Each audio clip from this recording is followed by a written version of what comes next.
Haleluya.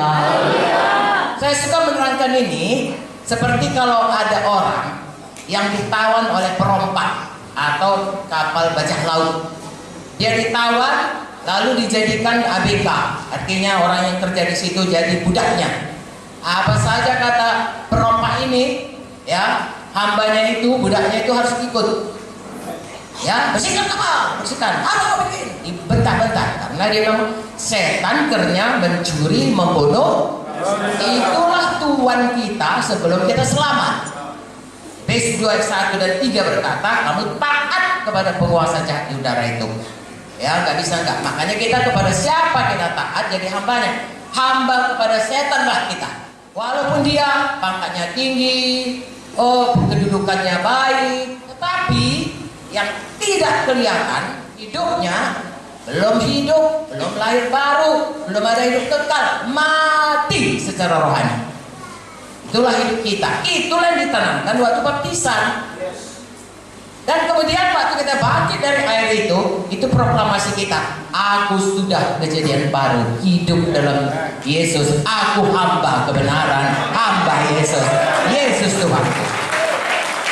Itulah dia. Dan tadi kita baca, karena itu kalau kamu dibangkitkan bersama dengan Kristus, cari perkara yang di atas, di mana Kristus ada, duduk di sebelah kanan Allah. Artinya, sesudah kita selamat, kita dibaptis, hidup barulah kita. Hanya memikirkan perkara di atas. Bagaimana dengan perkara di bumi ini? Matius 6:33, saudaraku. Carilah dahulu, pikirkan dahulu kerajaan Allah. Kemudian sekaliannya ditambahkan kepada saudara. Jangan terbalik.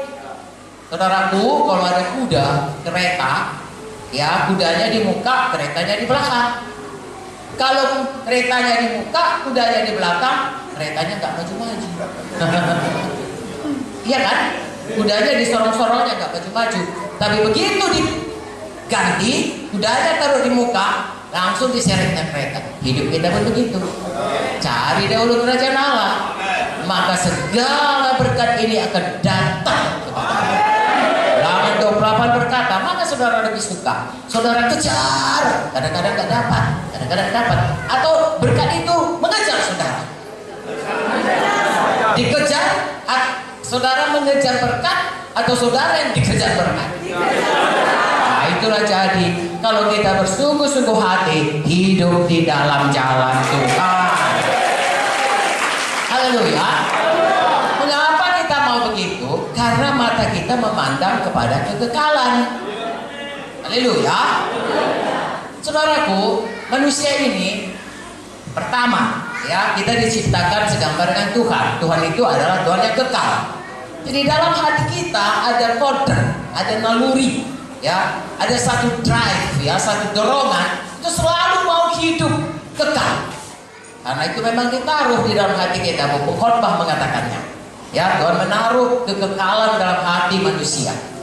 Tetapi saudaraku, firman Tuhan berkata, hidup kekal itu hanya dua tempatnya. Kalau tidak di sorga, tidak ada tempat di tengah-tengah.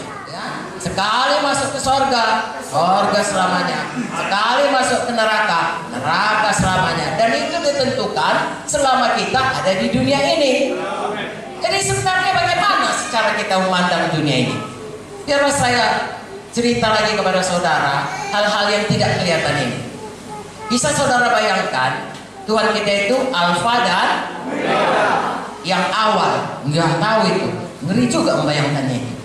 Berapa tahun lah itu yang awal itu. Kapanlah Tuhan itu ada? Gak tahu kita, tapi dia ada. Dialah yang awal. Lalu kemudian berlalulah masa demi masa demi masa demi masa. Haleluya.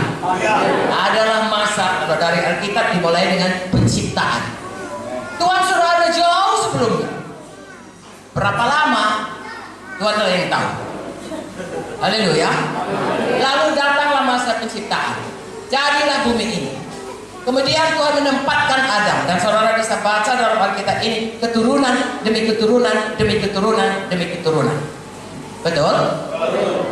Dan kemudian saudaraku, sesudah selesai nanti satu masa, siapa yang percaya satu masa Tuhan Yesus datang, Dan kemudian saudaraku, dunia ini lalu 7 tahun kita akan bersama Tuhan. Lalu Tuhan Yesus lagi datang memerintah 1000 tahun. Itu menurut Alkitab memerintah 1000 tahun. Kemudian nanti akan terjadi perang saudaraku. Lalu semua setan masukkan ke dalam api kekal selamanya. Lalu bumi baru, turunlah Yerusalem baru, dan kita selama-lamanya bersama Tuhan Yesus. Saudaraku, dari awal sampai penciptaan, sampai kemudian Tuhan Yesus saudaraku pulang kembali 1000 tahun, sampai kemudian ada Yerusalem baru, kemudian saudaraku ada masa kekal selama-lamanya. Jadi saudara bisa bayangkan, saya, saudara hidup di bumi ini berapa tahun pun lamanya. Mazmur 90 berkata umur manusia 70-80. Ya, sesudah Nuh saudaraku, ya manusia umurnya kira-kira 120. 120 tahun itu, bahkan kalau 1000 tahun pun, itu hanya merupakan titik saja dalam masa kekekalan ini. Halo.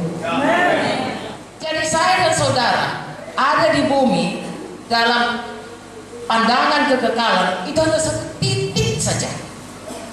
Lalu kemudian kita akan masuk dalam masa kekekalan panjang. Saya tanya kepada saudara, mana yang lebih penting? Masa selama di titik ini atau masa yang kekal? Masa yang kekal. Dua penting. Tapi memang paling penting yang masa kekal ini. Kenapa saya katakan yang di titik ini pun penting? Karena di mana kita di masa kekal ini ditentukan oleh apa yang kita lakukan di titik ini. Itu sebabnya saya dan saudara harus mempunyai cara pandang kepada kehidupan kita dengan benar, supaya bagaimana kita nanti memakai atau ada di dalam masa kekekalan itu, kiranya kita semua diberkati bersama-sama di Yerusalem baru dan menerima banyak-banyak mahkota dan menerima kemuliaan.